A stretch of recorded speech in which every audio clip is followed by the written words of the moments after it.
Here we are with Billy White, who has been training Mike Tyson ahead of his comeback fight against Roy Jones Jr. Saturday, November 28 at the Staples Center. Billy, we've seen Mike with these explosive workout videos over the last few months, but, you know, those look great in 15-second spurts online. A lot of the work is done behind the scenes, in the ring, in training, diet and nutrition, and you're drawing up that game plan with Mike. Please talk to us about what that process has been like over the last 6 months. Well, he's gone from 300 plus pounds, lost the weight, got in shape, then seriously considered, obviously, boxing shape. And he's there, and now he's able to beat any heavyweight in the world if he wants to, if he puts his mind to it. That's the strategy of Custody Model. We just both happen to grow up under the same tutelage. We, jokingly say we're brothers from another mother, Camille, and brothers from another father, Gus. And like I said, we speak the same language. We jokingly call it Gus and Camille Lingalese. And bottom line is, we grew up together in that mode to the point where we know the strategy. We know the psychology, if you will. Cuss's philosophy: 80% mental boxing, 20% physical. And you can see that with Mike's head movement. We have adapted for this fight. Cuss always used animalistic behaviors to gather our wherewithal for the ring. You look like a pit bull in the ring today. You look like a tiger. Mike is the king lion, okay? Everybody knows the Lion King, but he's the king lion, okay? And right now he's caged in his cage in the room.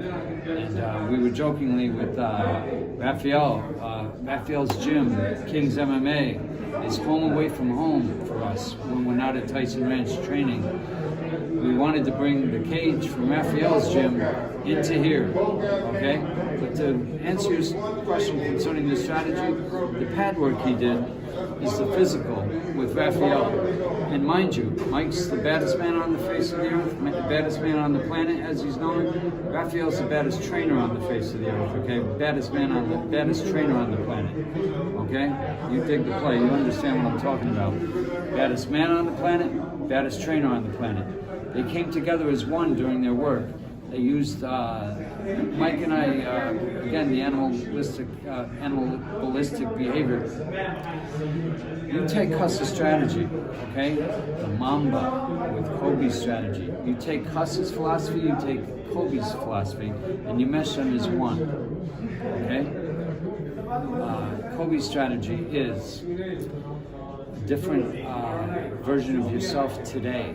Cuss's strategy is day by day and every way getting better and better.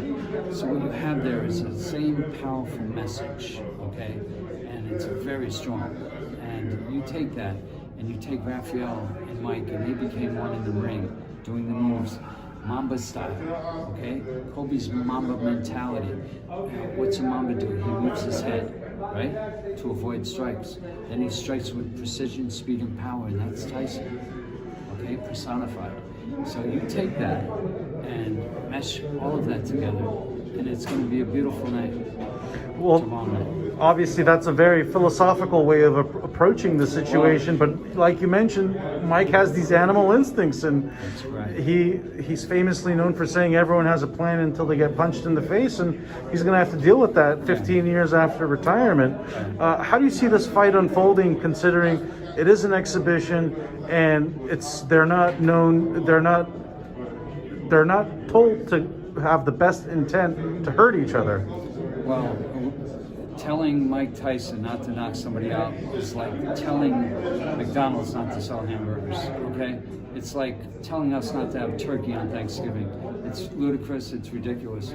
If you look at the latest update to overwhelm the negative nonsense on the internet, the reality is there are knockouts allowed.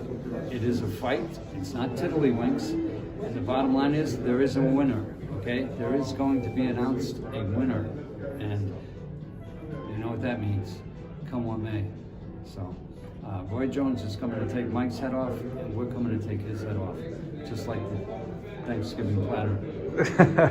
For those who didn't see it, Mike, Roy Jones was served on a platter for Mike during Thanksgiving, and Mike took care of that. And obviously, his job is to take care of business in the ring. These are 2-minute rounds. They're 8 minutes. It's going to move quick. How quick do you think Tyson will be able to move at the same time? He's lightning fast. His speed is there. It's always been there. His speed, his power. The key to success with the training was getting the form, the technology of the technique. Back where Casimano, hands up, chin down, tight defense, elbows in, blocking all the body shots, and moving his head before, during, and after he punches. To become elusive, and by doing so, goal, the game plan, plain and simple. Keep it simple in the game of life. Simply put, make him unhittable, make him unbeatable. So once again, he's unhittable and unbeatable. You can't say more. Well, there's going to be a lot of intrigue, and we're hours away from seeing what's going to unfold. And it's one thing, 2020, the most improbable occurrences is that Mike Tyson is back in the ring and he'll be throwing punches in a professional boxing ring. Exactly. And let me tell you something. Roy Jones, pound for pound, one of the greatest of all time. Not just his generation, but he can go back in history. Same thing with Mike.